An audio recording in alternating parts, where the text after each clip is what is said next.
You're listening to The Watchers, a show where two women from opposite ends of New Jersey watch TV and movies about how it's okay to date your stepbrother as long as he's Paul Rudd. Ex-stepbrother. Whatever. They were married for such a short period of time. And Jodie, so important. You don't divorce children. You divorce wives, you don't divorce children. Exactly. So he's still her stepbrother. I'm Jodie. I'm Andrea.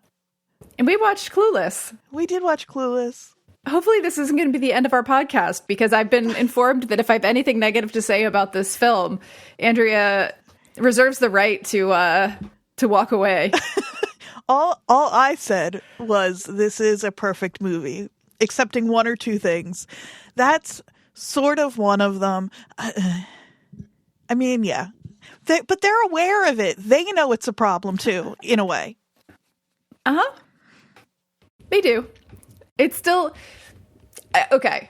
I think... So I've been thinking about this, because I know your love for this movie, and I also love this movie, but I think we need to start with, like, where we're each coming from with our relationship to this movie, because it is different. Mm-hmm. And this, I think, speaks to the generational difference a little bit, too. So, tell me your relationship to Clueless. I mean, I know this movie by heart.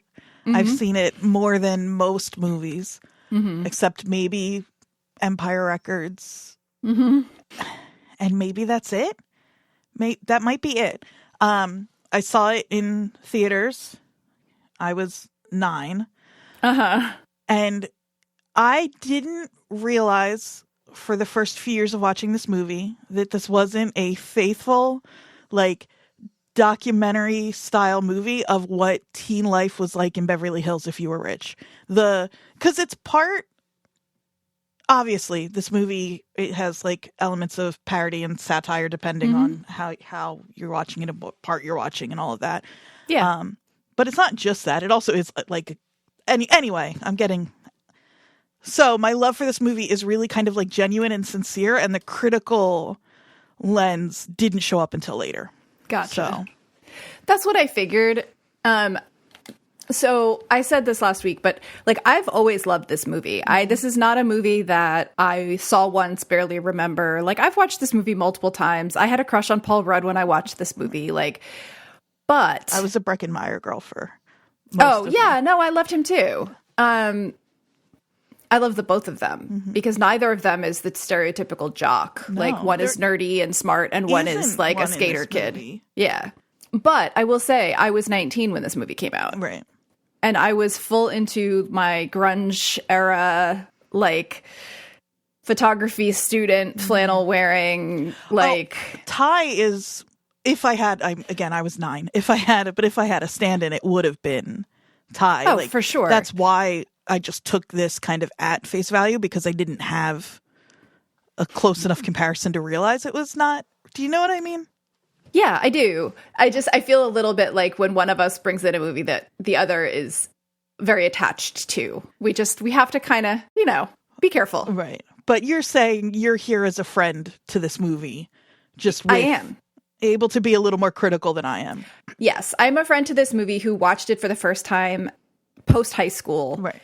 Having already had the high school experience. Right. And in college, full-on grunge mode, full-on art student mode, like as far from Cher and D as one can possibly be. Still pretty Thai, but also with some dating experience under my belt and with a little bit more of like a critical lens on it. That said, I still loved this movie, but this was like an anomaly for me to love this movie, because this was not the kind of movie that I would normally have liked, because it was so anachronistic to the time. But I think it knows that. I didn't realize that as a young person, but it's totally like a oversaturated, like blown up, exaggerated version of what. And also just very much not in line with what was happening culturally in the moment. It was predicting what was coming culturally in the moment, in the next few years. But in 95, this felt like an anomaly, or sort of some weird Technicolor fever dream. Yeah. Like, it didn't feel connected to reality in the same way that a lot of other movies did. One thing that's super interesting to think about is like the date when it was released in 95. Other movies about teenagers released in 95: Basketball Diaries, Kids, and Dangerous Minds. So this was like the era of like the hyper real, theoretically, not actually, Right. like dramatic movie about teenagers and their problems. And like different color palette, different everything. And also on the heels of some other movies we've talked about, which are, you know, either right in the same age or a little older, with Reality Bites. Heathers. Heathers visually is a little closer to this movie than a lot of the other movies we're talking about, just in terms of how vivid and stylized everything is. But those are also, I mean, you alluded to it with the way you said more realistic, or I forget the exact word you used, but those are also somebody's idea of what young people's lives are like. This is just I mean more clearly, aesthetically. Yeah. Like in terms of the, when I think of the 90s, I think of how I am currently dressed, which for those who, this is not a video podcast, thankfully, is like a green, like, you know, olive green flannel and like a t-shirt with a cutout neckline, right? And aesthetically, that is who I am. Yeah, I think that's what's so interesting about the 90s is that it feels so segmented, and like that version of the 90s that you're talking about is like real and singular, and then so is the version of the 90s that sort of like kind of comes out of Clueless. Yeah, I think that's what's so interesting to me about it, though, is that I hadn't really thought about it until, full disclosure for our listeners, I went all JSTOR on this one. And so in reading about the influence of this movie and the timing of it, like the sort of girly aesthetic in this movie, which is a phrase used in the JSTOR articles. Yeah, it's an academic term. It's an academic term. Girly art. The girly aesthetic in this movie sort of is the precedent for that actually appearing in more pop culture. Like, it really was the world of the grunge aesthetic, and Clueless kind of came into it and opened up this other avenue. That's right.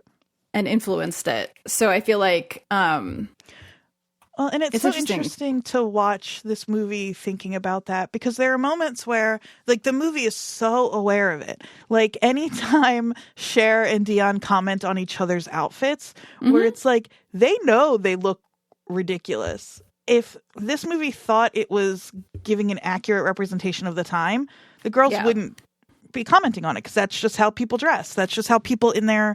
And it's not even just, I think as a young person, I thought, oh, this is how rich teenagers act and dress. And so I didn't realize that even, you know, the like real world equivalent of these girls would also see this movie as being like kind of over the top. Yeah. Yeah. I mean, like there's an interview that I read with Mona May, who is the costuming director. And she literally says the goal was to make it very feminine, because at the time it was all about grunge. When we went scouting at high school, everybody was wearing big baggy clothes and you couldn't tell a girl from a boy. We wanted to go against that. We wanted to bring something very fresh. And I've always felt femininity is so important for girls to express with confidence. And so like it was really intentional. They talk about how, you know, Cher's iconic like yellow outfit is a combination of like Catholic schoolgirl, but also like, you know, high fashion.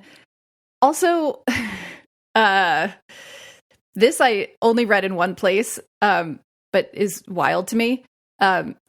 She talks about the yellow outfit having an inspiration of when Liza Minnelli is singing Mein Herr with the short black shorts and over the knee stockings in Cabaret, I believe. Yeah, that's Cabaret. Yeah. She said, well, that's the best outfit a girl could wear ever. That's Amy Heckerling. I love Amy Heckerling so much. Yeah. So I think we don't need to go over the plot of this movie. It's Emma in, 90s. Yeah, it's Emma-ish. It didn't start as Emma. Do we? No. Like, it's funny. That's the story everybody tells, is that this is an adaptation of Emma, and it is. And there are characters who are sort of one-to-one. I love for Emma. sure. I love Emma so much. But Heckerling was approached to write a show about teens, and then there's like a long production history for this movie where it got passed and then moved around and blah, blah, blah. And as she was working through it, her first inspirations were Gidget and Gentlemen Prefer Blondes were the first two.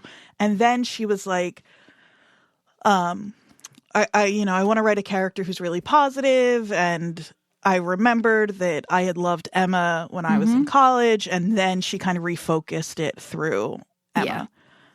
Yeah, it wasn't originally starting out to be like looking back at an Austen novel, but it just kind of like they kind of came together in her mind, and she went, oh wait, actually that's kind of a good model for what I'm doing. And it really gave some of what makes this movie so unique and so sort of deceptively so is, and I won't get into like narratology here because I like you and our listeners too much to subject people to that.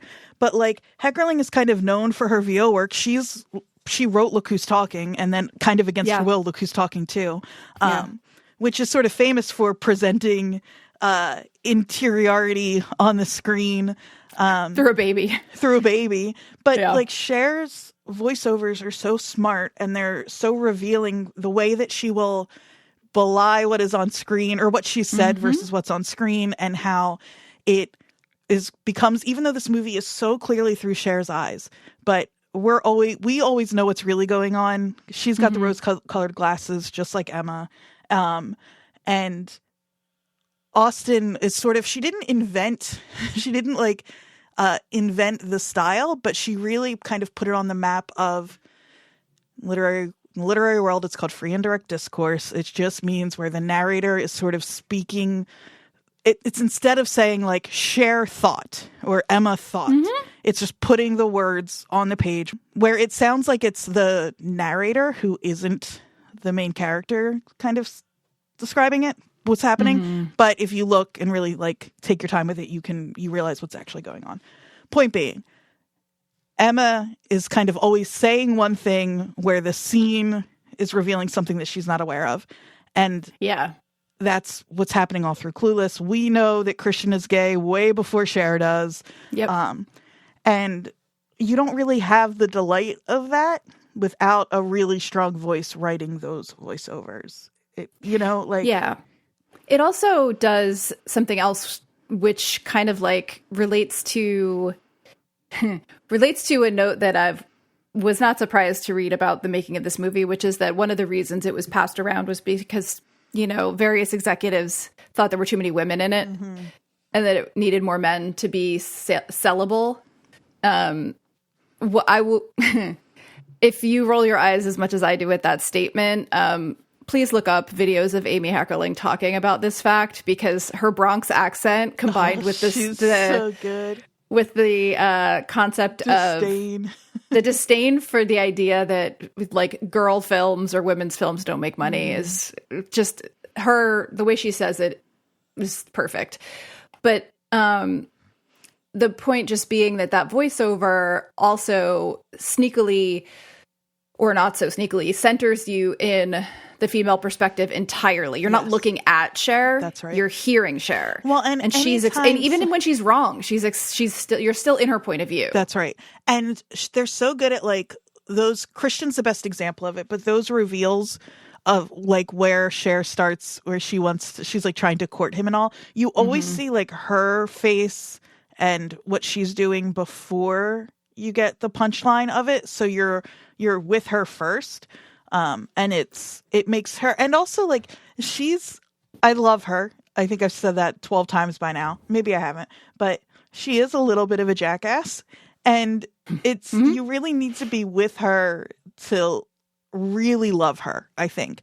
And so having that perspective first, as opposed to, it would be so easy for this to flip over into completely the audience making fun of her That's and the right. audience looking down on her. And like there are moments when she's particularly egregious, but her willingness as a character to be wrong, like even though she always thinks she's right, she does correct herself and she does like hear criticism and then actually like try to change. Yeah. Like her if it's misguided. Like it's like the idea of using the word humility about this character is crazy, but in a weird way, like her humility is there and is a reason that we don't laugh at her. We kind of root for her. And most of the mistakes that she makes have nothing to do with her being too feminine or, you know what I mean? It's not. And she's not a bad person. She's just ignorant and sheltered. And so when she says like her main joy in life is a makeover, she means it. Like she thinks she's doing a good thing. And yeah, it's not. Yeah. I have a whole, the JSTOR universe had a lot to say about the makeover culture of this, which I thought was fascinating. Which we can talk about if you're interested, but, and it's not like, it's just, there's so much in this movie that is reflective of a very specific changing time in culture around women and girls. That's so fascinating to me because it's something that I experienced directly, but haven't thought about from like a critical perspective pretty much ever. But the connection to women's magazines, the connection to this transition from grunge into like the Y2K, like girly look. There's all of these things that Clueless was kind of at the pivot point of, which is really fascinating to me. Should we talk a little bit about, we usually go through like the people involved, casting and all of that before we get too deep into the critical stuff. Maybe we should try to stick to that. Yeah, we could do that.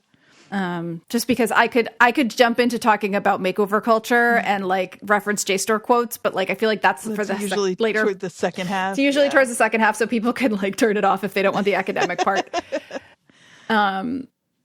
So I think we should talk a little bit about, obviously a little more about Amy Heckerling, but then also about the other people in this film. The casting was super interesting. There was like so many alts that I was like, oh my God, that would have been fascinating. It's funny. We're starting to get into a point where I feel like when they just like, what am I trying to say? There are so many movies from this time period where it's like anybody of that age auditioned. Like I feel like at this point it starts being easier to audition hundreds of people, you know? And so you start to see that way more. So I think the thing that I obviously knew who Amy Heckerling was, but it was one of those same things where I just associate her with Clueless and had never really looked into the rest of her filmography or her history. But she's a fascinating person. I mean, she grew up in the Bronx. She grew up in a building full of Holocaust survivors, which is wild. Her parents were both like basically in finance, like not in high finance, but like one was like a bookkeeper. Her mom was a bookkeeper. Her dad was like an accountant, I think. But it was a very like Bronx Jewish New York City upbringing, which you do not associate with this movie at all. Right. Like it's such a different world. But she got her break with like her big commercial break with Fast Times at Ridgemont High. That's right. Which is a movie that I have not a lot of connection to. I saw it, but it was like I was 8 when it came out, or 7. I was trying to remember if it's another example of a movie that I think I've seen, but I've just seen all the clips. I bet it's a movie that I would love if I sat down and watched it, because I do, again, I love Heckerling, and the way everybody talks about it, she knocks it out of the park. And there, Blank Check right now happens to be, we didn't time this way, obviously, but happens to be covering Heckerling's filmography right now. So they haven't done Clueless yet. I think that's actually next week for them. So we'll have beat them to that. Because this is the 30th anniversary. Yeah. Can you believe it? I'm so old. Yeah. Yeah. And so well, you don't have to agree. I'm also so old. The movie's so old. We're old. Just less so. But yes, it's 30. After like 35, we're all the same age. Says you. Let's see how you feel when you're about to turn 50. But yeah, no, I definitely did see Fast Times. I remember watching the movie itself, but I think I've only seen it like once, and it wasn't something that really stuck with me. Nowhere near in the way that this did. Just the much later in my life, release of Clueless made it fit much more into what I would be watching anyway. So she did Fast Times at Ridgemont High. Then she directed Johnny Dangerously, which is another thing I didn't know. I didn't know. That's another movie where I love so much. I didn't know it was a flop, but famous flop. Like, they did it on How Did This Get Made, I think. Oh, have they? I think they have, yeah. But I didn't learn it was a flop until I listened to the Blank Check episode covering it. And it like troubled her career. Like it was a huge flop. And it's a movie she made really lovingly. Yeah. That's where you get the grew up in the Bronx, like. Yeah. Well, and also, so I had the same relationship to National Lampoon's European Vacation, which is a movie I adore. Me too. And quote, still in my late 40s. Like, every time I, like, do something repetitive in my life. Big Ben. Parliament. Look, kids. Big Ben. Parliament. Every time. Yep. And so I didn't realize that movie also wasn't, like, a massive hit at the time. Like, those two movies back to back kind of were a problem for her. I love that movie. But I was also like, my dad was, we talked about this. We watched Top Secret. Like, my dad liked really dumb, goofy humor, loved Chevy Chase, loved all of that stuff. So I just took that from him and ran with it. So I loved the National Lampoon movies. But yeah, Look Who's Talking was her next big commercial success, which is so funny to me because it's like the two before that are absolutely more my speed than a talking baby. But that was such a huge, huge hit. Like, so huge that another thing, sorry to be stealing it's not, whatever. Sorry to be pulling so openly from Blank Check, which again, I don't usually listen to podcasts about the thing we're covering, but the timing just worked out this way. Is that Look Who's Talking, Look Who's Talking 2, Look Who's Talking Now, and the spinoff series, all within 4 years. That's crazy. That's crazy. That's nuts. But then, so Look Who's Talking was her baby that she made on purpose. And then there was some like legal trouble that is vague and hard to really understand because they don't and or can't talk about the details. But somehow that legal trouble kind of led Amy to be kind of strong-armed into writing and making the sequel. And then she was able to get away from it for the third one, which is a real guilty pleasure movie of mine where the dogs get to talk.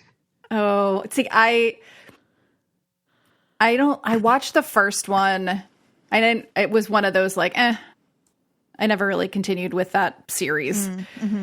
But her movies after Clueless are movies I'm not really familiar with, and I'm curious now about them. There's Loser in 2000, I Could Never Be Your Woman 2007, Vamps 2012. She was also a producer on A Night at the Roxbury, which, okay. I love her. What I like about her filmography is how scattered it is. Yes, yeah. How it's like, she's making this, like, often referred to as a proto-feminist film, but also making European Vacation, A Night at the Roxbury, all these like super goofy, like what you would think of as like bro comedies almost. But she's directing. Yeah, she seems to just kind of chase what she wants to do unless she is legally required to make something. And it's funny too, because even Clueless, when she was asked to make something about teens, she said, I'll do it, but if I can make something where I'm making fun of them. Yeah, because it was the popular kids. That's right, yeah. And then, exactly, yeah. And then it just turned into this thing where you can tell that the movie has a lot of love for the teens in it. So I'm glad that it didn't stay kind of mean-spirited like it could have. Definitely. And also, like, so I was reading about her, like, early days. She went to NYU film school. She was making mostly musicals, which is so funny to me. She says it It was the mid-'70s, and it was a bizarre combination of long hair with bell-bottoms, the tail end of the hippie movement at its schlumpiest. With this, I sort of infused a 1930s idiotic grace that didn't go with the post-Watergate mentality that was prevalent at the time. They were weird films, but they got me into AFI. I need to see these now. Mm-hmm. But then when she was at AFI, the American Film Institute, she made a short film called Getting It Over With, which was about a girl that wants to lose her virginity. And that was her sort of ticket into making bigger films. I do think that if you're a Gen Z person or someone not from your generation or mine watching this movie, the obsession with virginity in the 90s movies is not something that you might be as familiar with, but it's everywhere and everything in 90s movies about women. It's like, are they virgins? Are they not virgins? Like, but it's weirdly, I think it's because you can tell this movie was written by a woman and like cares about the women in it. It handles it in a way that feels really different. Oh, yeah. Kinder. And like Cher's never, like Dion and Ty aren't slut shamed ever. No. And Cher isn't judged really and she's not like really. Even the line, anxious. "You're a virgin who can't drive," is like, it's supposed to be an insult, but it doesn't really feel like it's meant like that her being a virgin is so awful. Right. And it's like it. Yeah, I can't totally explain it because as soon as you said that, I was like, oh, that is way harsh, Ty. So like, yeah, but it just is. I think it's because this is a movie made by a woman that like it just doesn't feel. It just feels a little more real in a way. Like, well, and that line, "You're a virgin who can't drive," it feels like all of the times when the girls are being mean to each other are almost immediately followed by remorse and by like making up. I read this whole thing about how in my JSTOR deep dive about the idea of female friendships in films at the time and how the first 2/3 of this movie focus much more on the female friendships. And even when there is a break in that, like there's never any break between Dee and Cher's friendship. No. Like they're just twinned together. They're always checking in with each other. The only break in a female friendship comes between Cher and Ty, and it not immediately, but very quickly is turned around. Mm-hmm. And not through any big sort of dramatic moment, but through them seeing each other and just being like, "I'm sorry I missed you. I'm sorry I missed you too." Like that. Yes. Okay. I'm so glad you're pinpointing it because that's exactly it. First of all, Ty says the thing that she thinks is going to hurt Cher the most. It's not a thing. It doesn't feel like it's a thing that Ty really believes and has been harboring. And then that part is so real. How many fights did you have with your friends? Because for me, it was a million. How many big talks and makeups about those fights did you have? None. Right? Maybe half a million? You just missed each other. Yeah, exactly. And I think that, so I'm not going to go crazy into my JSTOR deep dive here, but the thing that I gleaned from my reading about these representations of female friendship at the time is that the author of this article that I read, and I will quote the name of them because I think it's good to do. So this one is from Susan Berridge from the book Refocus, the Films of Amy Heckerling. And the chapter title is Cher and Dion BFFs, Female Friendship Genre and Medium Specificity in the Film and Television Versions of Amy Heckerling's Clueless. Great. I fucking love an academic article, baby. We are back. Her whole point is that the medium used, because as we will probably mention later, Clueless is not just one standalone movie. It was a TV series that went 3 seasons. It was a book series. It was video games. It was everything. It like went into this whole other world. But the point that she's making in this article is that the conventions of film kind of, especially at the time, dictated that at some point the female friendship had to take a backseat to the romance. Right. And about 2/3 of the way through the movie, Dion kind of fades into the background and it becomes about her and Josh and less about the friendship. But in the TV version, which I never watched, I don't know if you did, but in the TV show, because of the structure of the TV show, the boys take a back seat the entire time, and it stays on the female friendship much more securely. And so the argument is just that because of the conventions of film at the time, like it was as far as Heckerling could go towards a movie about female friendship that didn't end with, of course, the romance of it all. Yeah, I did watch the first season of the show. Okay.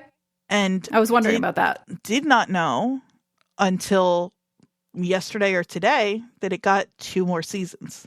I had no idea. 3 seasons. I didn't know thought it was like wouldn't, if you had asked me, I wouldn't have been even able to tell you if I watched an entire season. Like, I could have thought that it got canceled halfway through. But I'm sure it went away and for the, season break, and I just didn't realize it came back. But then it is worth noting, though, that, like, yes, Dion does fade, so does Ty, but the end of that movie is, as soon as we get the resolution of Josh and Cher together, and we move to a different wedding, because that's the other thing about it being based on Emma, is these, like, 19th century novels, they have to end with everybody sort of resolving whatever conflict. Everybody kind of has to come together tidily, often in a wedding, so it obviously couldn't be Josh and Cher for the reasons she says. But then the conversation at the end, the girls are planning their weddings, but just based on what them and their bridesmaids are going to be doing. The men in that scene are so incidental to the girls bonding. But they do have to end up neatly with the men. And I think that that's the splitting the difference of, like, Heckerling's vision having to conform a little bit to the conventions of the time. Right, exactly. Right? Like, it's within that structure that she's subject to, that she's pushing these boundaries. It's not like that's why it's referred to as, like, a proto-feminist film, not like an outright. Right. They still have to end up with the men. It's still very heteronormative, but yeah, that there are a lot of things in it that are distinctly pushing forward the idea of, like, women actually having autonomy and their friendships meaning something. I just love an academic article, and I love how clearly these things are laid out in it that I just had never really put into words in my own head. In the same article, the author says, as Yvonne Tasker observes, which is another academic, the elaborate description of sentimental homoerotic relationships between men is commonplace in popular cinema, but films that focus on female friendships have traditionally been relatively unusual. It is useful here to draw on Karen Hollinger's work as she identifies a rare spate of female friendship films in mainstream cinema from the 1980s to the early 1990s, including Desperately Seeking Susan, which was a film I was obsessed with, that movie, Beaches, and Fried Green Tomatoes.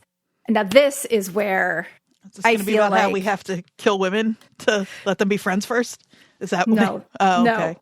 But I just feel like this is so up my alley, and I think it's up yours, and it may be up the alley of some of our listeners. Hollinger, who is one of the authors that's referenced frequently about this concept of female friendship in film, creates a typology of female friendship. I love a typology of female friendships in these films, drawing on the 5 categories of literary female friendship representations developed by literary critic Jenna Todd. This is where our interests meet. These categories include sentimental friendship, exemplified by the psychologically enriching female friendships in Steel Magnolias. Yep. Erotic female friendship, illustrated by lesbian relationships in Go Fish, which we still have to watch. Manipulative or anti-female friendships, such as the controlling friendship in Single White Female. Perfect. Political friendships, exemplified by Thelma and Louise, in which the friends fight against wider gender inequalities. And social female friendships, illustrated by The Nurturing Friendships in Mystic Pizza, another movie I absolutely love. Great. So Clueless most easily falls under the title of social female friendship film because it features supportive female friendships that encourage the psychological development of the female characters. This is where it really kind of all came together for me in terms of what Heckerling was trying to do with this film, what she was able to do given the time. It says, although social female friendship does not in any way attack patriarchal society and even works to facilitate women's integration into the existing social structure, it still challenges articulations of conventional femininity in 2 ways: by portraying female friendship as an alternative to women's complete dependence on men, and by qualifying traditional concepts of feminine passivity. That is that lane that this movie falls into for me, and it's an important lane because in the 90s, it's not like we were seeing lots of films that went beyond this. What other examples do we have up to that point? Any? Nothing that went past where this was. No. That I can, not in mainstream culture. Right. Not, So I know that was sort of an academic way to talk about it, but I just feel like it's said so well there, like the specific lane that this occupied, because I think the conversation about this film can be sort of overly blunt, where it's either like it's a feminist film and blah blah blah, or it's actually like anti-feminist because she's so silly and fashion obsessed, right? And it's not. It's in the middle, and it's in the middle for lots of good reasons. I think that's right. So it's an important stepping stone. Yeah. So all that nonsense to say that this was an important kind of milestone in depicting female friendship on screen. And I think that's part of why it's so relevant to Yellow Jackets. Yeah, totally. Yeah, it's another story where the men, for the most part, are pleasant and tangential. Other than, like, Elton. Yeah, he is the one exception. The other thing that kind of makes me think of is like the whole makeover culture thing, which I do want to get to, but maybe not here. Like, it's for the other women. Technically, it's for the men, but the men are not nearly as critical of the women and their appearance as the women are. Absolutely. Like, Travis immediately likes Ty before any of her like makeover stuff, and the only person that quote unquote beautification process, the only person that really affects is our villain. Yeah, and it is Elton. Barely does. It only does because it makes Cher put Ty in front of Elton more. Right. Like, Elton isn't, concerned. And he's not, it's very clear from the very beginning, he's not someone that we should be aspiring to. Right. You know, even though Cher is like, or for Ty. Well, that's another good example. And it's so like of Cher's misguided, well-meaning misguidedness. It like doesn't, because she dismisses Travis as a potential for Ty, but it's almost in a way that's like so like offhanded after the fact. It's almost as if like it hasn't even occurred to her that Ty is really thinking about him seriously. She just kind of brushes. Do you know what I mean? Like, yeah, she's so Cher, and this is where the Emma of it all comes in, is so living in the reality she's kind of built for herself and her friends that it doesn't occur to her that she's doing something wrong. No, not at all. Because it doesn't occur to her that she's actually getting in the way of Ty and Travis. Because in her reality, they're not. There's no universe where the two of them should be together. Well, and she's looking at social structures almost like a sociologist. Like, she's analytically looking at, okay, if you want to be happy, then your life is easier if you're popular. And if you want to be popular, you do X, Y, and Z. And you don't date this person because that will get in the way of it. And like, it's like she's looking at it from like a 10,000 foot view where it's like pieces on a chessboard versus actual people. Well, yeah. And that's what the novel Emma is commenting on. It's like the Clueless isn't a send-up of Emma. Emma is a send-up of all the other novels that came before it. Yes. And that's why it is so concerned with the like tidiness of various couples but then troubling them throughout. And so that's one of the reasons that I'm a little more forgiving about the Josh and Cher thing, because it is uncomfortable. Like, yeah. No, and it's not something that, it's, I just think it's a funny thing to think about. It's not like, I just love the excuse of like, but they got divorced. It's like, okay, sure. I think it also is. The age thing is actually less comfortable to me than the stepbrother thing. The age thing is a problem. She's 16. She says my birthday is in April or whatever at one point. And so that makes her older than Ty, but still 15. And then at the end, she says she's 16. So her birthday happens at some point in this movie. We just don't see it. But she's 16, and he's in his first year of college. So he's 18 or 19, which is not ideal. But the issue is that Paul, it's so hard to remember that he's, again, still not great, but that he's 18 or 19 and not 26 years old. Right. Because Alicia Silverstone is 17. She's I think, 8. She's 18. Well, she turns 18 over the filming of the movie. Yeah, Stacey Dash is 28. Hilarious. But no, I know, it's true. And like, I say this all from the perspective of a full-grown adult, because when I was 15, I dated a 19-year-old. So I'm like, this is terrible. Yeah. I did this exact thing. Right. So many, yeah. Yeah. But I think what emphasizes that weirdness is he's portrayed not just as a college freshman boy, because we have lots of examples of a college freshman boy who is as clueless as she is in other films. He is supposed to be elevated, smart, hyper aware of the world around him.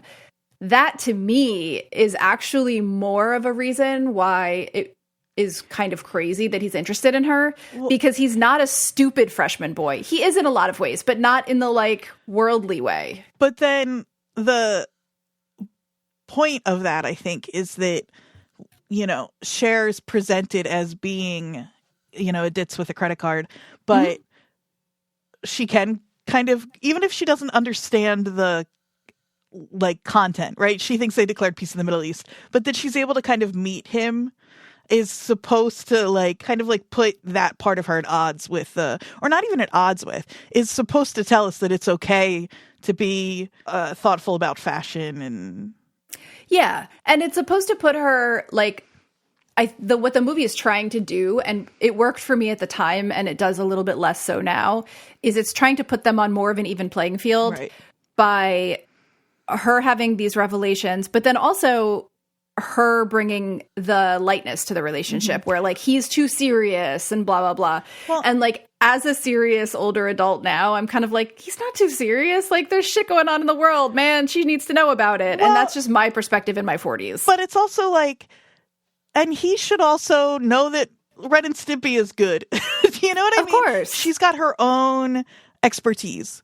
And yes, this movie is, and I'm not saying that it should be on an equal playing field, but this movie is saying, like, that has value too. It's so, this is why there's that theory that Legally Blonde is a covert sequel to Clueless. Have you heard that? Yeah. And it's the same idea that, like, so yeah, that we place judgments on types of knowledge, right, and more feminine types of knowledge to traditional feminine types of knowledge are less valued than male. And my argument is that understanding global politics is not male or female, and we should all do it. Right. But I get what the movie is trying to do. Yeah. And especially I appreciate it. And this is back to your She's issue 15 or with 16. the age. She is 15 or 16. And he's only, again, 18 or 19, which is still, he's still, like, I don't know. Maybe today. He's presented as so much more of an adult, though, than she is in ways that I think kind of undermine their point. Yeah, I think that's true. But yeah, I was not nearly as bothered by that when I was 19 years old and only a few years away from dating people that were, in my adult opinion now, inappropriately older than me. Right. But, you know, I think it's more of a joke now, the whole stepbrother thing. I don't think that well, maybe it did. It did give me a little bit of a weird twinge at the time, too. But yeah. But again, I think it did give everybody a weird twinge at the time. That's maybe you already said this at the top, but that's why they say this is whatever, Beverly Hills, not Kentucky, or whatever the line is. I forget exactly. Right. There's a lot of other sort of more subtle ways that this undermines what you would expect in a movie like this. Like her dad, specifically. Like, he is played so gruff and so threatening. So much. And, like, in any other movie, I feel like she would be so under his thumb and so, like, oppressed by him. And instead, she is 100% not afraid of him at all. Yeah. And, like, cares for him and just kind of appeases him. And all of his bluster is, like, much more benign because of that. He's played like a mobster, but a mobster with absolutely no teeth. Yeah, it's really good. I love their relationship so much. Yeah. Dan Hedaya, maybe we can talk alternate casting. I don't know if now's the time, but he's such a good example of the like, the line is that they cast Dan Hedaya because they couldn't afford Harvey Keitel, but then also Jerry Orbach. Like, you can imagine any of these people, but I think something about it being Hedaya, who has a little less screen I think he's great in this, but a little less kind of like screen presence or gravity than Keitel or even Orbach to a degree. I feel like Orbach fits a bit more in the mold that we already have here, but yeah, Harvey Keitel in this role is just such a funny thing to imagine. Yeah, and I just think Hideo is so perfect for it for that reason. It's also funny because when you see interviews with him, he is that gruff about the teenagers. He's like complaining about the language. He's like, "Oh, they go here, go there. Where are you going? Like they're going with this person." I'm like, it's really he's just as gruff about it in real life. He's really. But I do think this is a good place to talk about alternate casting because we were going to do it earlier, and why not do it now? Because Amy Heckerling 100% was Alicia Silverstone is this character from the moment that she put this together. Like this is the one person she knew immediately and never wavered on. Right. Other executives would suggest people like Alicia Witt, Kerry Russell, Tiffany Thiessen, Gwyneth Paltrow, and Angelina Jolie. Reese Witherspoon. Yeah, Reese Witherspoon was another one. She actually met with Reese Witherspoon. Silverstone only had been in The Crush at this point. Another movie that I weirdly loved as a child. I don't remember it. I know I watched it because of Alicia Silverstone, but I don't remember anything about it other than it was like weird and maybe like sexually strange or inappropriate. Totally. But you know who else is in it then? Maybe not if you weren't. No. Is Carrie Ellis plays the guy she has a crush on. Oh, yeah. I do vaguely remember that. Yeah. Interesting. But it wasn't even that movie that was the catalyst for her. It was she wanted the girl in the Crying video for Aerosmith, which is one of the three. Not the one that did it for me. It was Crazy. That was the touchstone for me, so to speak. But I think it's so funny that like because in the Crying video, she is this like crazy like what's the word? It's just sort of like out of control teen in that video. But yeah, she just knew that this was her Cher. And she's so good in this. She's just so likable. Watching these movies now as an adult, like I was in love with her as a child, and now watching it and just seeing it's also so clear who is almost 30 in this movie and who is an actual child in a way that wasn't clear to me when I was 9 and 10 years old watching this. Yeah. But she's so good for being so young. It's really impressive. Absolutely. One of my other favorite alt casting. So there's a bunch of other fun ones like Ben Affleck and Zach Braff, both auditioned for Josh. Sarah Michelle Gellar was offered the role of Amber, but turned it down. Zooey Deschanel also auditioned for Amber. But my absolute favorite, Lauryn Hill, auditioned for Dion. I saw that. Lauryn motherfucking Hill. That's cool. Thank God she got Sister Act 2 instead, because that movie is everything. Well, and your bud Seth Green auditioned for Travis. He would have been, and his bud Breckenmeyer got it. So that's good. They're like best friends in real life. And I like both of them so much, and I have had a crush. I still have a crush on both of them, but they're kind of interchangeable. I really feel like vibes wise 100%. Yeah. They have the same vibe. Yeah. So I just think that like probably whoever was most available for whatever movie each one is in is just how it landed. Yeah. You know? Yeah, 100%. I like them both so much. The idea, Zach Braff, can we just... Oh, yeah, let's pause on that. Actually thinking about it, okay, let's put all of this into context with our show in general. No, Ben Affleck coming off of Dazed and Confused and just, him like having that issue with being seen as a villain, like because of Dazed and Confused and just kind of always playing assholes. There's no way in hell he gets to be Josh. Like, I could have told him that back then. Like, you're going to have to do some more work to become... Right. And if he had been cast as Josh, it would have fully changed his, like, the things his typecasting, essentially. Right? I wonder, because he does eventually, he's got a run of sort of leading man movies. He does get to be that guy. It's eventually just a fight for him. I think it's like Good Will Hunting. But I wonder if... But he was also in School Ties as like an anti-Semite. Like he has a whole track record and playing I wonder like horrible people. Yeah, well, I wonder then if he'd gotten. Here's what I wonder: if he'd gotten Clueless instead of having to do Mallrats, would he and Matt Damon have written Good Will Hunting? You know what I mean? Right. Because yeah, totally. that's the movie they wrote to give themselves lead parts that they couldn't get. And so I wonder if there'd be no Good Will Hunting without.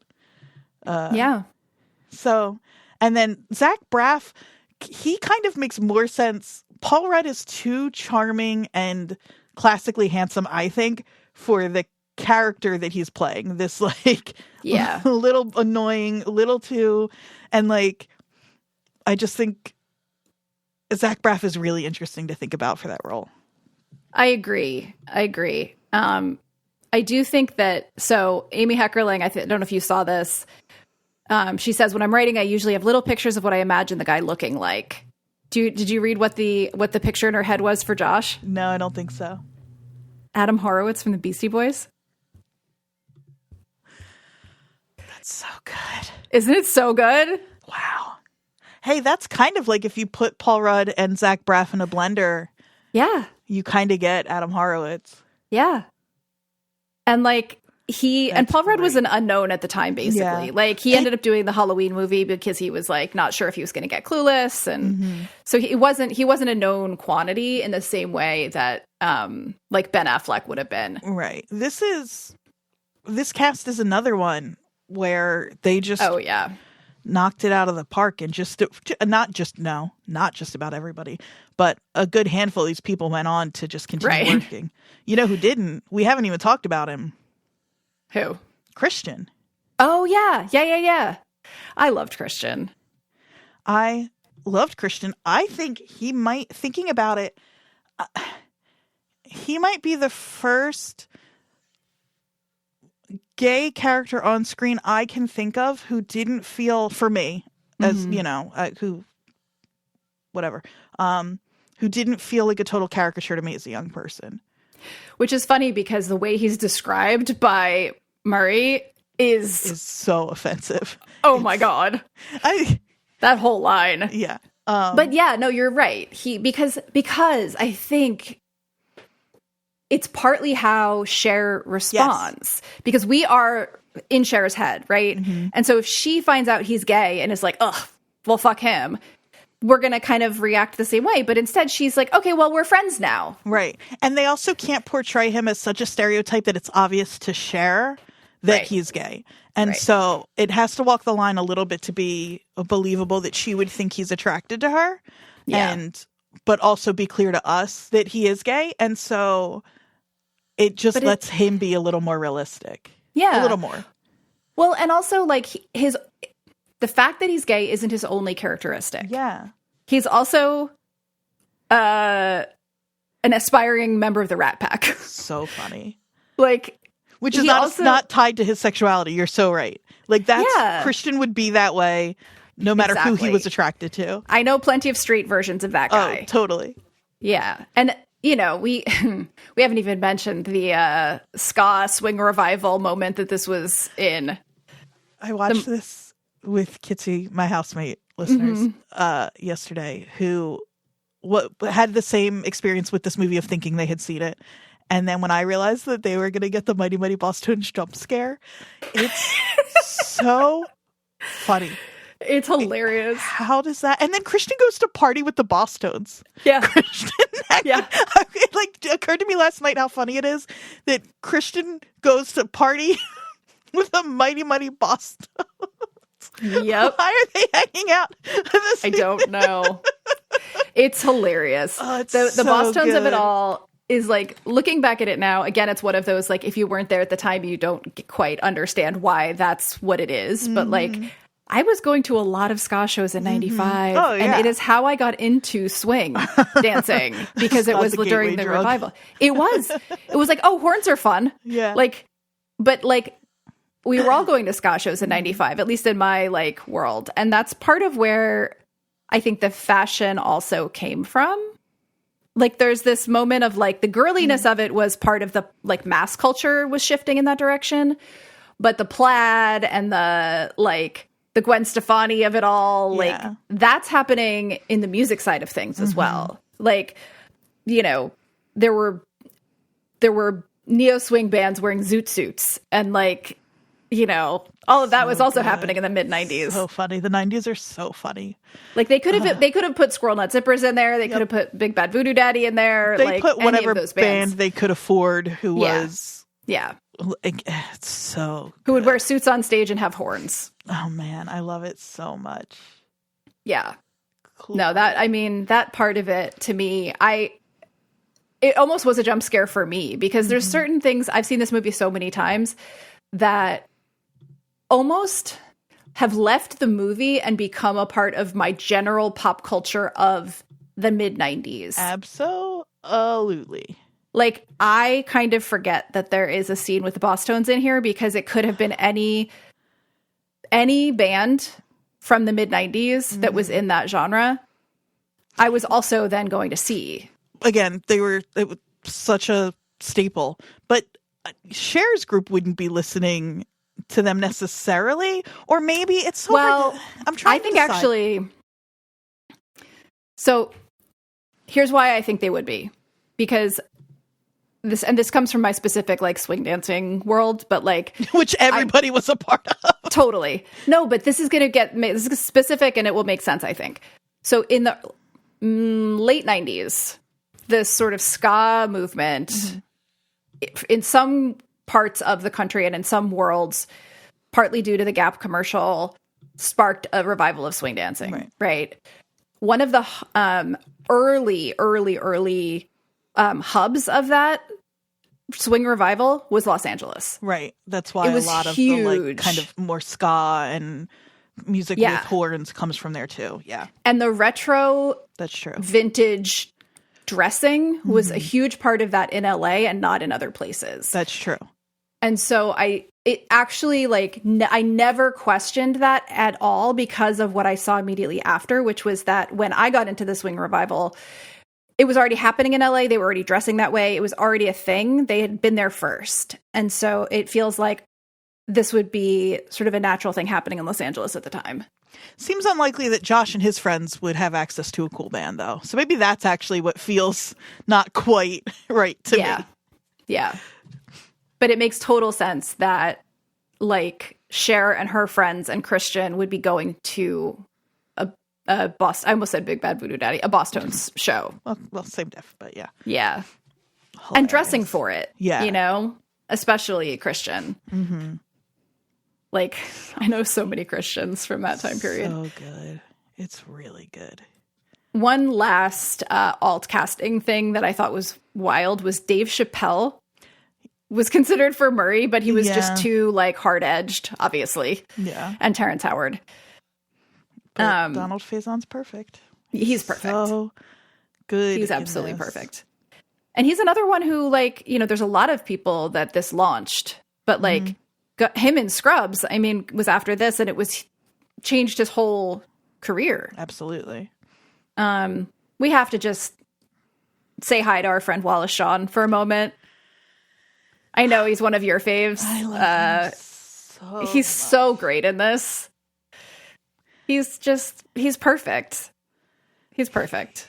I just don't know if there's anybody more perfect than Wallace Shawn. And as the like exasperated teacher, like the kindly but exasperated teacher, he's perfect for it. He's like, exasperated, but also kind of game and like a little delighted by them. Like he lets Travis give his silly little attendance speech. And...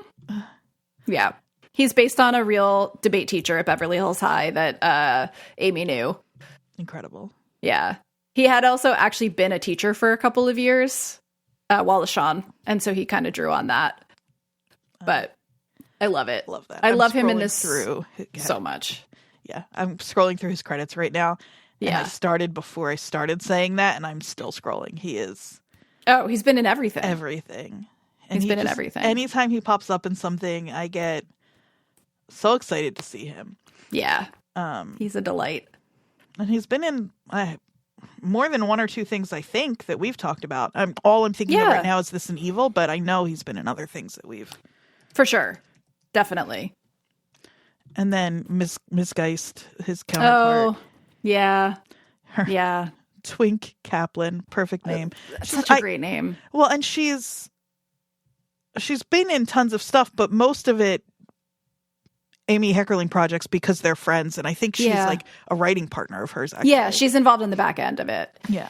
And so that's really nice. I saw a cute interview with her where they were like talking about the character of Miss Geist and how she would be like really disheveled and disorganized and her hair was always a mess. And in that meeting, Twink was there looking disheveled and a mess with her hair all over the place. And she was like, oh, okay. Okay. I see what we're doing. Yeah. She's also so lovable. She is. I mean, like, it's so sweet that it's so connected to what you were saying about the need for like neat resolution in Austen, in Emma, because the fact that those two, she does her matchmaking thing and it just works. It works. That's okay. That's so the thing about this movie is that like sometimes she's good at it. Yeah. Yeah, it just works. There's no hiccups. There's no everybody resenting her for meddling. It's just she sets them up. They fall for each other. They end up getting married at the end. Anytime she's making a decision that doesn't involve her being self-aware, she does a good job.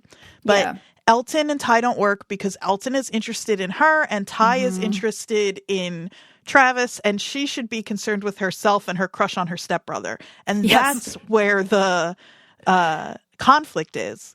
Yeah. But if she could apply the same awareness to herself that she does to everybody else, there'd be no conflict. Like it would all. And so finally having that little epiphany in front of the fountain, which is such a funny visual gag. But finally having that epiphany is then everything gets settled. Yeah. And it's like the same thing is, and maybe this is a good place to transition to a little bit about what I wanted to say with like the makeover trope. Because one of the articles that I read was by Alice Leppert called "Can I Please Give You Some Advice? Clueless and the Teen Makeover" from Cinema Journal in spring of 2014. Fantastic article. And it talks about the evolution of the makeover genre all the way back to like Bette Davis and how a lot of the like versions of the makeover that we see in movies is based on that. But this is, so Clueless, the thing that I think is interesting about Clueless and this idea of Ty's makeover is how it deviates from the norm. Because it starts out very classic teen magazine makeover, right? This is the heyday of teen magazines. And it's the heyday of a specific kind of teen magazine, because for me, Sassy was my magazine. Right. And Sassy was sort of like the slightly more punk, more like proto-feminist DIY aesthetic that was fading at this point. And this is what I mean about the position of Clueless in time, because this was the rise of like teen magazine, 17, YM, all of these other very like, everything is about makeovers and boys, and nothing really breaks that, with one exception that I will mention. But the difference in this is that she like checks all the boxes, right? She goes through their makeup, she rinses out Ty's hair, changes her clothes, and then immediately it goes bad, and Ty turns into a monster that she's created. And then immediately it's dropped. It's not about that anymore. It's not about the male attention that she gets from it. It's not about like it gets Elton sort of, not really.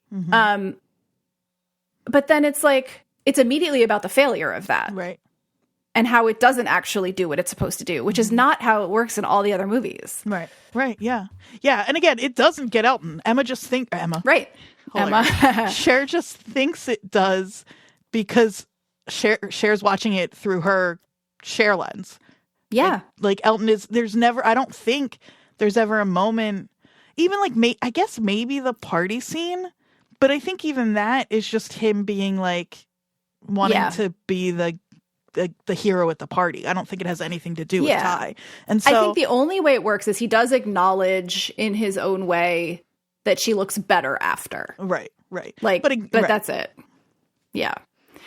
But it's really how it's the failure of that makeover that it's not overtly discussed. It's not like, oh, it failed, this didn't work, but it's like its importance immediately disappears, as opposed to where it's the catalyst for every change that the character in the movie goes through. Right. Especially because the guy she ends up with is the one who we know was into her before the makeover.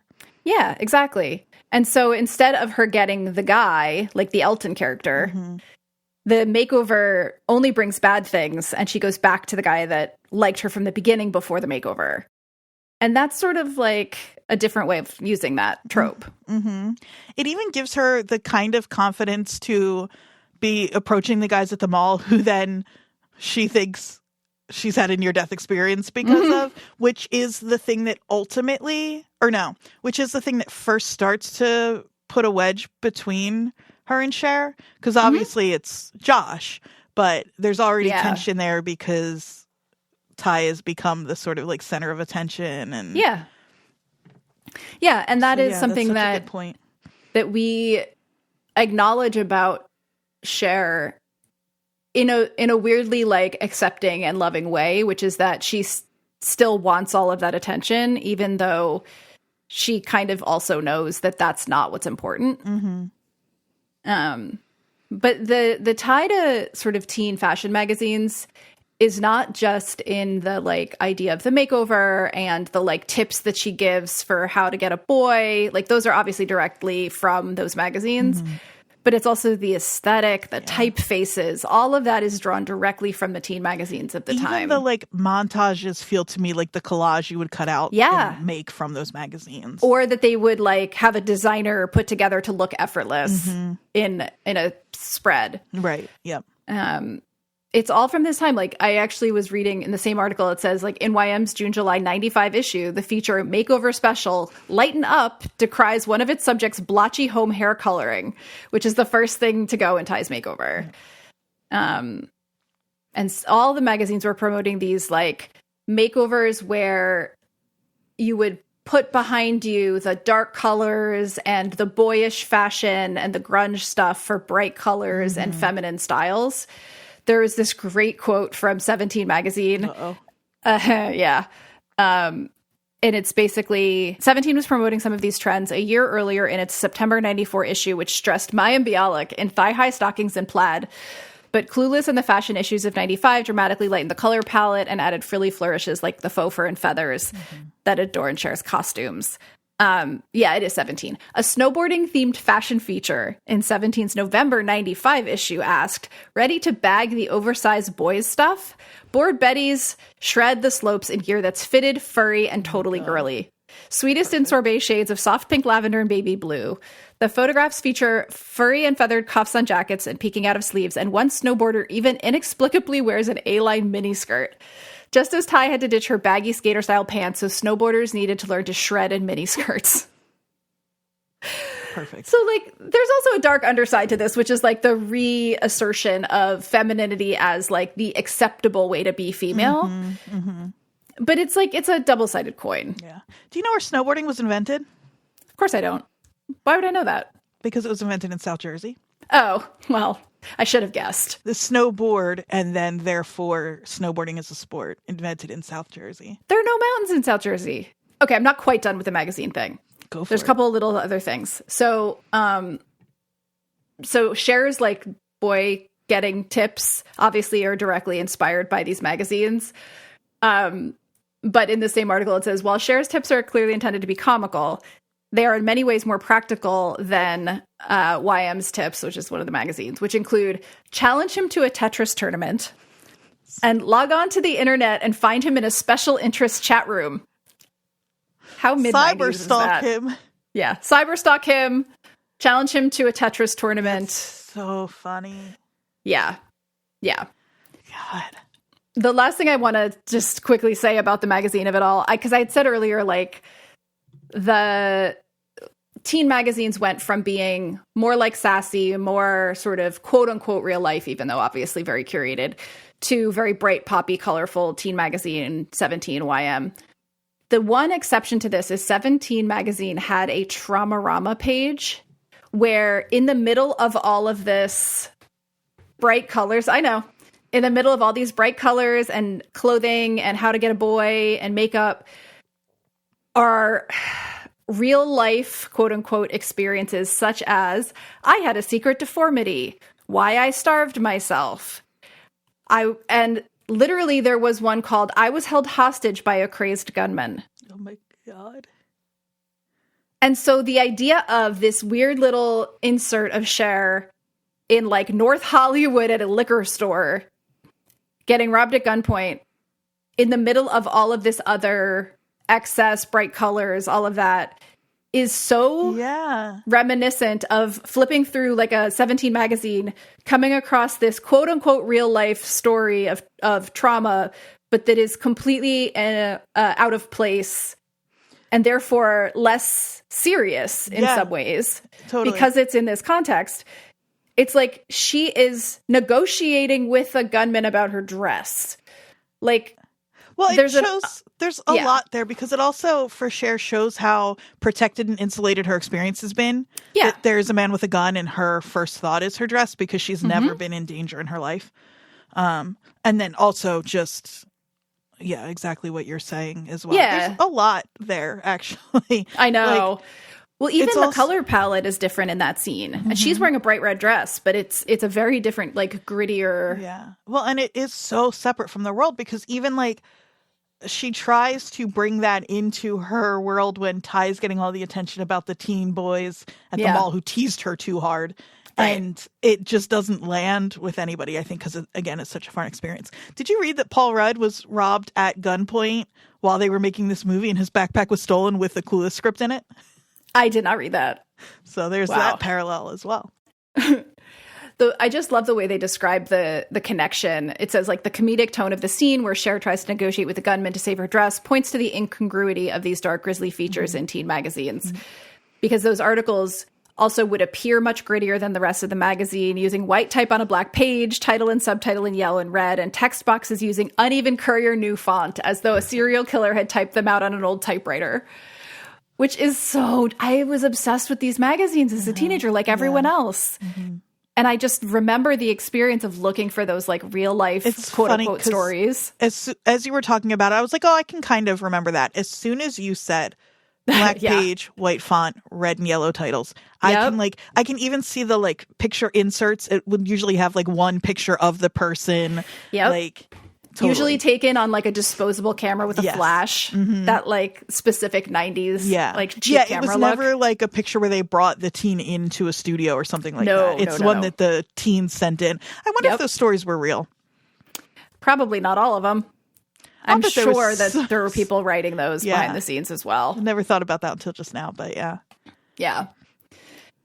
I mean, it definitely like, so between 98 and 2003, Elle Girl, Cosmo Girl, Teen Vogue, and Teen People were all launched. So, like, this was the heyday of this whole thing. Like, shout out to Alice Leppert and Cinema Journal for this incredible research. Yeah, that's great. I think that's all that's all. I think that I've covered the makeover aspect of this, but, you know, when we think about other movies of the time, this is repeated over and over and over again, but it doesn't end the same way as it does in Clueless. That's right.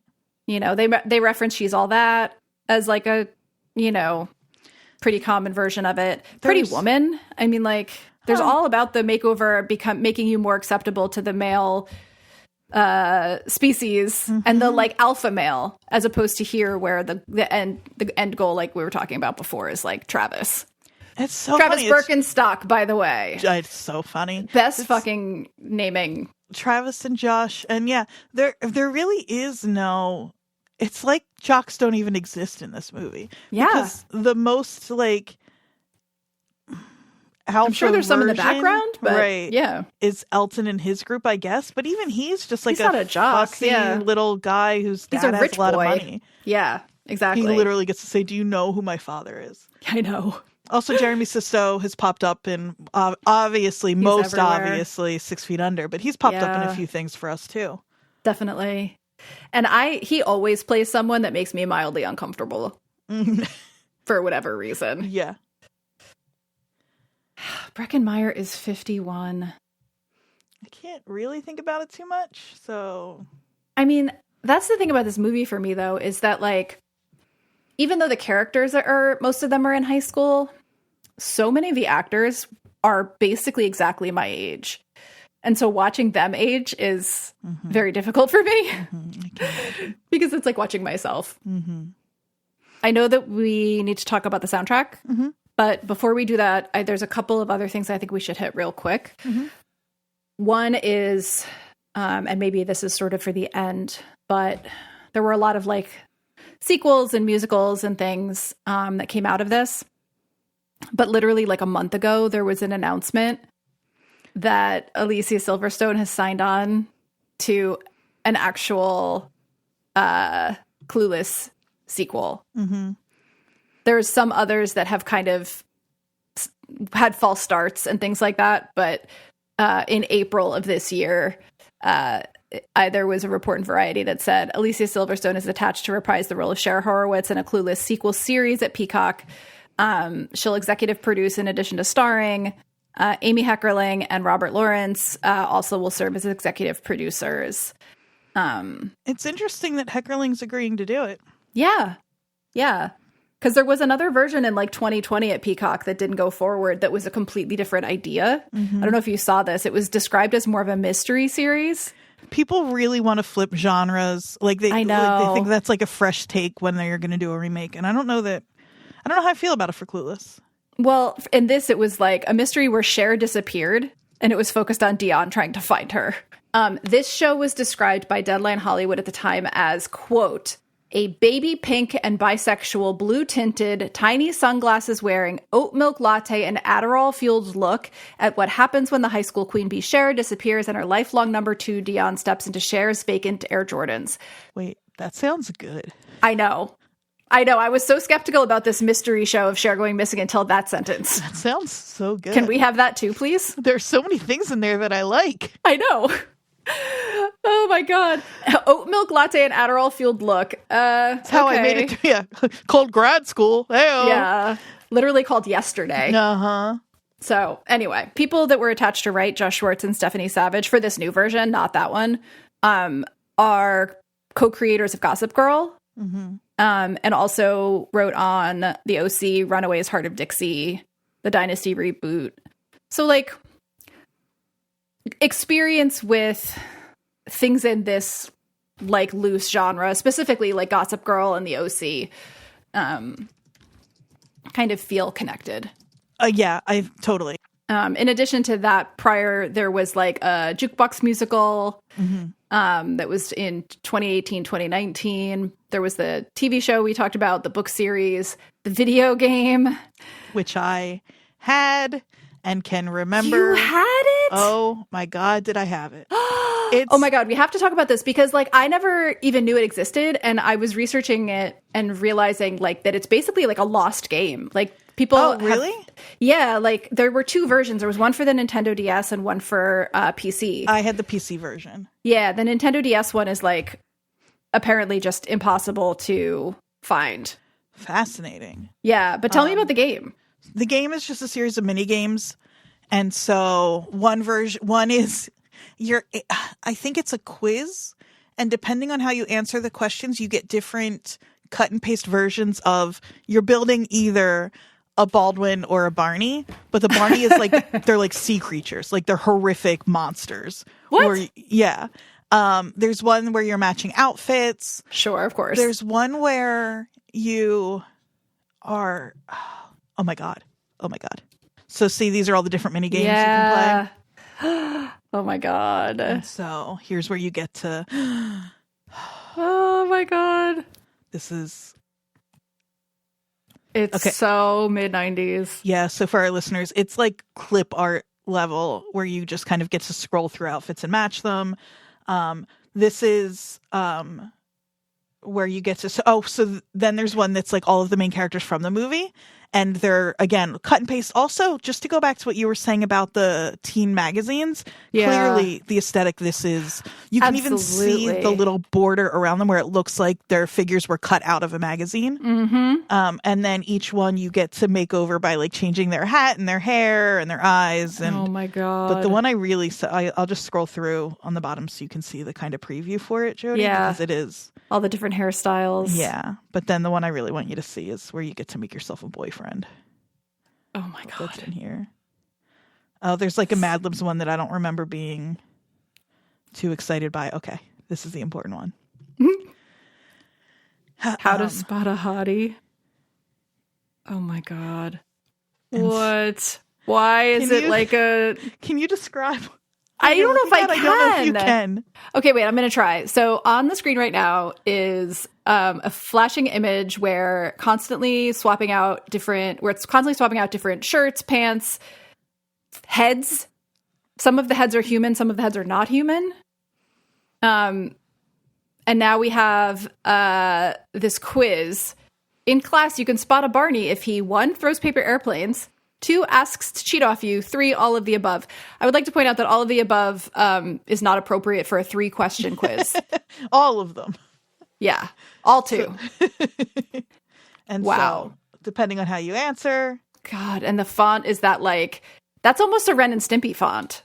Oh, really accurate, yeah. This person answered incorrectly, so you get a Barney body.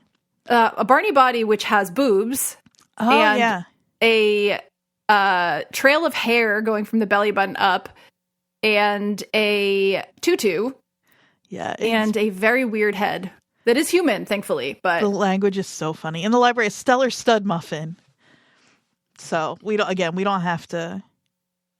Wow, all of this. I don't remember what this game is, but oh yeah, and then there's in a locker. Yeah, there's. I think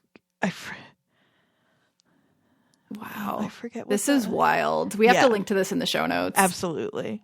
It's a long play of the CD game. Yeah, 35 minutes of the different games. And so it's so I put a lot of time into that game. Wow. This is such a delight for me because this was one of the areas where I had no like personal experience. I had not had the game, played the game, really even known about the game. So all of this stuff with the video game and all of the different adaptations, I haven't really heard it referred to this in pop culture, but this is the last time I'll reference JSTOR, I promise. There was an article that talked about the idea of the franchise and how we think of it as a male sort of superhero movie idea. But Clueless was franchised. This was a franchise for girls. Yeah. Right? And so this article said, Heckerling and Paramount Pictures turned the teen flick into a franchise targeted at tween and teen girls as a niche market. It's been credited by industry observers for starting the wave of teen films in the late 90s by having opened people's eyes to the fact that if they could get teen girls to come to a movie, they could make a killing. Although Titanic usually receives credit for the industry trend. So it's another example of like this movie started things we don't think about it having started. It's fascinating. Wow. Yeah. Okay. So I don't think there's anything else we need to get to before the soundtrack. Do we want to talk reviews? This movie did extremely well. Yeah, are there any? I didn't find any that were, I don't know if you did, that were, that contradict that in a way that is helpful or no, I just think we always want to check in with Roger Ebert. Did he get it this time? Absolutely. This time he did. He gave it 3.5 stars. He says, Clueless is a smart and funny movie, and the characters are in on the joke. Cher, who lives in a mansion and looks like Sybil Shepherd, which I don't agree with, is capable of lines like, why learn to park when every place you go has a valet? But she puts a little satirical spin on them. She's one of the most totally self-absorbed characters in a movie since the heroes of Wayne's World, and yet she isn't a victim, and we get the idea she will grow up tough and clever like her dad. Yeah. He got it. Great. Good job, Roger Ebert. Yeah. No, most of the reviews of this were quite positive. It grossed $56 million in its theatrical run, only in the US and Canada. That's not even global. And I think the budget was like 13 million. Yeah, I was going to say, I thought 13 million. So, Yeah. which is not huge. No, total of $88 million worldwide. Something else to think about too is this is on the heels of like Ace Ventura and like, again, Wayne's World. These like really kind of slapsticky, dumb guy comedies. And it's one of the reasons actually that she had a hard time getting this going, because they were like, we don't need more dumb people movies. But turns out they're not all the same. Yeah. Yeah. So not much to go on with reviews, and other than our friend Roger Ebert understood this one. One more fun fact. During the party scene, did you read this? There were 2 extras that were part of the pool party. They were in the pool. Oh, yes. I love this. Go ahead. They met on set when they were making out. They were in the background making out in the pool. They ended up dating and then getting married. And they like ran into Amy Heckerling on the street.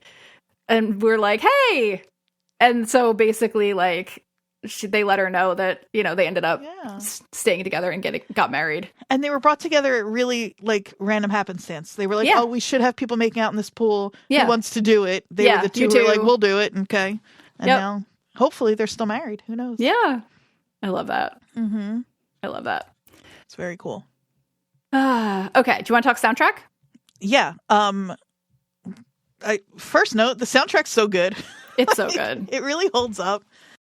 I think we said this last week. I don't think of it as one of those iconic soundtracks because it's not a straight theme throughout.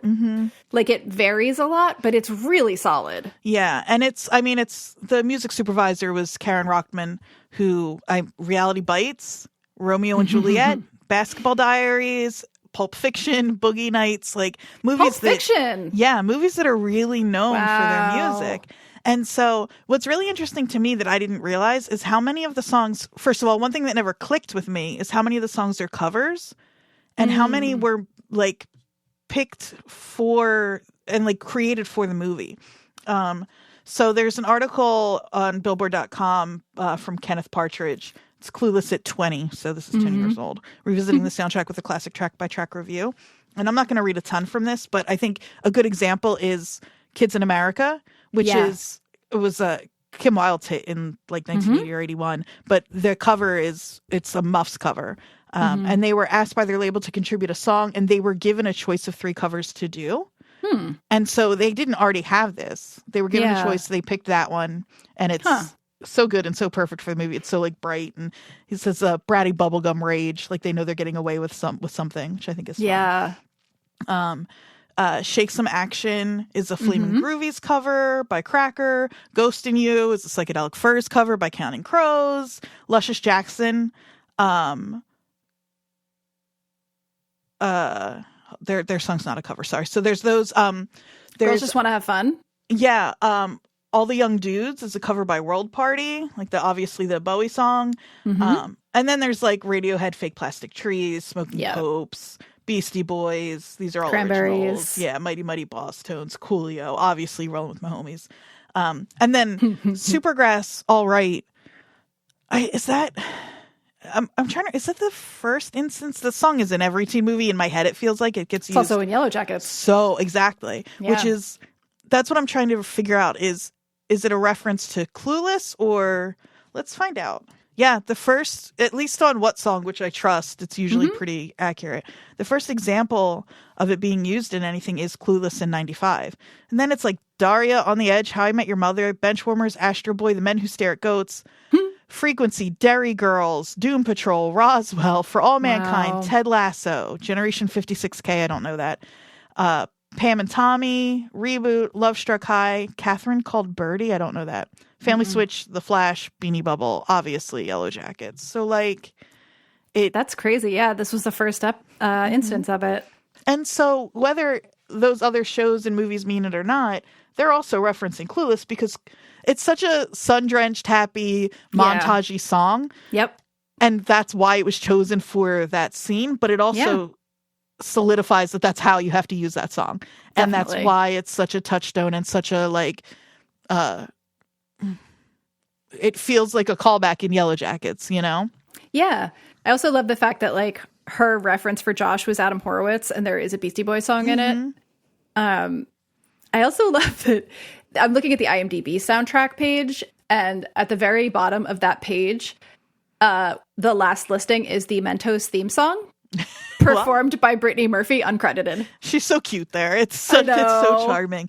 Oh, the other thing, Just a Girl is used in such a small moment in the movie. Yes. And it was Rockman and Heckerling pushed for it to be the lead single off of the soundtrack. And nobody really knew who No Doubt was at the time. And they couldn't know that Tragic Kingdom was going to explode. Like, they thought this was this little song that they both loved.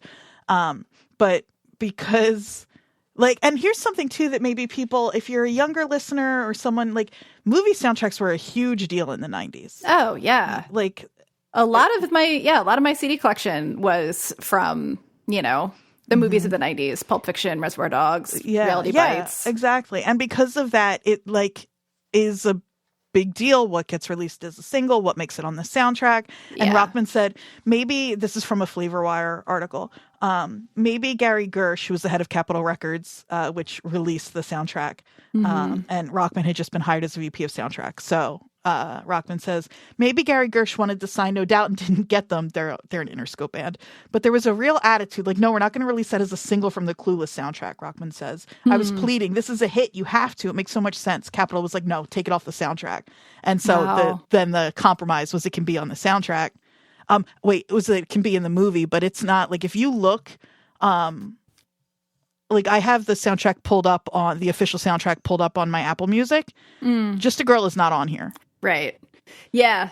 I think that's why maybe neither of us really associates it with the movie, even though it is in it. Because it's really buried and it's not. Yeah. I hadn't thought about that until just now, that, like, sometimes a movie would come out, you would hear a song that you loved in it, you'd go by the soundtrack, and that song would not be on the album. Can't Hardly Wait has a couple instances of that. Yeah. Yeah, no, that's true. I remember famously in my life, not famously at all in real life, the Pump Up the Volume soundtrack has a different version of Everybody Knows. It's the Leonard Cohen version in the movie, and it's the Concrete Blonde version on the soundtrack. Fascinating. And it's how I got into Concrete Blonde, but I did not want that version originally. I wanted the Leonard Cohen version. I'll bet it's a rights issue. Yeah, of course. What they can afford and all of that. Yeah. So soundtrack stuff is so interesting. I actually associate No Doubt more with the fashion of this movie, just because it was that LA sort of style boom that happened around, like we were saying, ska and the swing revival. Yeah, totally. So it's just in here as a little, kind of like a little cameo, Yeah, yeah. Yeah, no, the soundtrack feels very, in a way, it is very of its time. I mean, like, in the 90s, like you were saying with the fashion, there isn't one.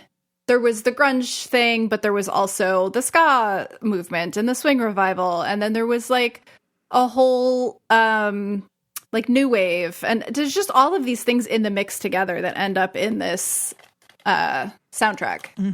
Yeah. But yeah, is that Clueless? I think it is. I'm really glad we watched it.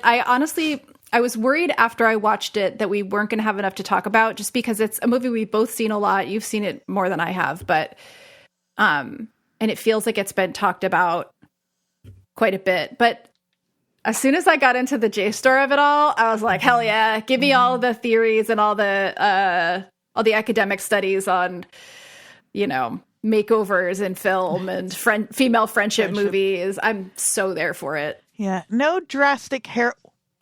One drastic haircut in this movie. Not a tomboy haircut, but Murray does shave his head. Shave his head. I know. So, okay, I know we were wrapping up, but you said that and it made me think of this. The set lore is they needed him to shave his head for that scene, but they also wanted him, he's like wearing all of these incredible hats throughout, and they wanted him to have hair showing on the sides. And I guess for continuity reasons, whatever, depending on when they shot it. So all they did was you see them shave the middle of his head, and that's all they shaved. That's so funny. And so everybody apparently was making fun of him, saying he looks like George Jefferson with that hair. And Brecken and Paul Rudd were saying that anytime they wanted to laugh, they just knock his hat off his head. Oh. He had his hair like that. Oh my God. Well, there's also the really inexplicably strange hairstyles of Amber in this movie that are never talked about. She literally has some of the weirdest hair. And it's just like, yeah, that's just, I mean, it to me is like when we first see Dion's first hat, it's like, that's an insane hat. Yeah. Amber has insane hair. Shopping with Dr. Seuss. Yeah, exactly. Again, I think it's like, I don't know what the word is, but to how removed and protected these people are. Because, like, imagine you showed up to high school in Jersey with that hair or that hat. Just imagine. You'd be run out of town. Yeah. You'd be destroyed. And you would deserve it. Emotionally, mentally, and physically destroyed. Yeah. So. Yeah. Okay. Now I think we're done. I think we got it. What a joy, though. I'm so glad we got to watch and talk about this movie. Me too. Next week, we are doing a movie that is often mentioned in the same paragraphs and sentences as this movie, as well as a few others we have talked about. We're already doing the thing where we're not saying the movie. This is a movie that I have seen, but maybe only like twice, if that. Again, it was just slightly after when it would have really hit for me, but is so present in pop culture that it's almost a joke at this point. Mm-hmm. And it's, it's referenced in every single movie and or TV show about a group of female friends since. Mm-hmm. So we are watching, as you may have guessed, Mean Girls. Mean Girls. And you've seen it once or twice. I just want to be so honest with our listeners. Mm-hmm. I have seen this movie so many times. This summer, I saw it in the theater 3 times. Whoa. The summer that it came out where you could rent it, it was just always on. It was always on. My friends and I would hang out in our friend Ian's basement, and this movie would just be on loop while we did whatever we were doing. I know this movie by heart, but I can't figure out if it's the internet or what. It doesn't feel the same way to me that a movie like Clueless does. Like, I don't feel like I have an emotional connection to this movie anymore. Well, it doesn't have the same heart that Clueless does. It doesn't have the same softness. I don't for its know characters. if that's true. This is what I mean. I'm interested. In my memory. I don't know if that's true. And so I think part of it is... To me, it's the Tina Fey of it all, too. Yeah, there's also that. It's a little less... Okay, so maybe the heart is there, but it isn't... It is a little less sincere. Yeah, So, but again, it's a movie that I have seen easily 100 times. I haven't seen it in probably 5 or 10 years at this point, maybe. So it is, I was older. That movie came out, I think I was a senior, right? What year? 2003, I think. Or 2004. Yeah. So I was 2004. It was shot in 2003. Yeah. I was a senior in high school. It came out in April, so right before I graduated.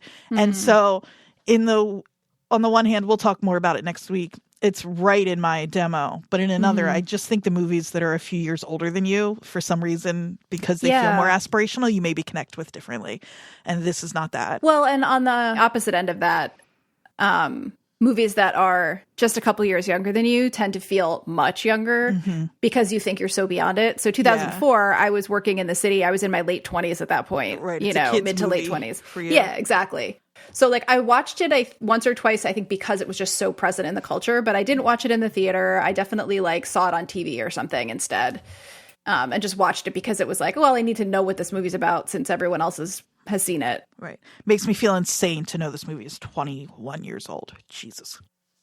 That's painful. I definitely haven't seen it since like maybe the late 2000s. Yeah.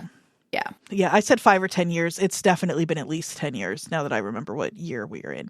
But it is a movie that I probably still know by heart. And it is just, I have a weird relationship with this movie. I'm really interested to revisit it in context with everything else we've talked about. And so am I. Also for our listeners, if you happen to feel eye-rolly about this movie because of how ubiquitous it has become, maybe try to approach it with the same lens I'm going to, which is with like, I'm going to try to come into this with fresh eyes and watch it as something that I don't have a whole history with. And Yeah. we'll see. And something that, think again, it's the internet hasn't memed to death. Right. I think it'll be interesting to talk about it in the context of the other movies we've been watching and in the context of Yellow Jackets, because to me, the context it's most often talked about in is like Lindsay Lohan and her career afterwards. Yes, and exactly. that's not the part of it that I'm interested in. No. So Yeah. it's available all over the internet. It's available for free with a lot of different subscriptions like Paramount Plus, Amazon Prime, YouTube, and then you can rent it for pretty cheap from a bunch of other places. Yeah, and you can get but it's it on Prime Video. Yeah, and on a DVD in my storage unit. So Yes, if you can't find it, go to Andrea's storage unit and find that DVD. that's right. You can have Yeah. it. Amazing. The only DVDs I still own are Emmett Otter's Jug Band Christmas and that might be it. You're like, maybe just that one. Yeah. I still have the VHS of the 1986 Let's Go Mets video that they produced after they won the World Series. Yeah, Well, that's it. That's a Emmett Otter and the 86 Mets. That's what I have saved. That's all you need. Of my physical media. Where can they find us? They can find us on Instagram at WatchersPodNJ. They can email us at WatchersPodNJ@gmail.com. And they can find me on Instagram at Jodie_Mim, JODIE_MIM. And I'm at AQ Andrea Q. So yeah, we will see you all next week in Jersey. Yeah, it's not. We got to talk about where this movie is set. We'll talk next week, but I know, but it's filmed in a lot of it's filmed in Jersey. Yeah, it's got a lot of Jersey roots in the school. We'll save my favorite fun fact for next week. But yeah, okay. But we'll see you in like Woodbridge, Middletown, Florham Park. You know, out and about in Jersey. Hell yeah. Bye. Bye.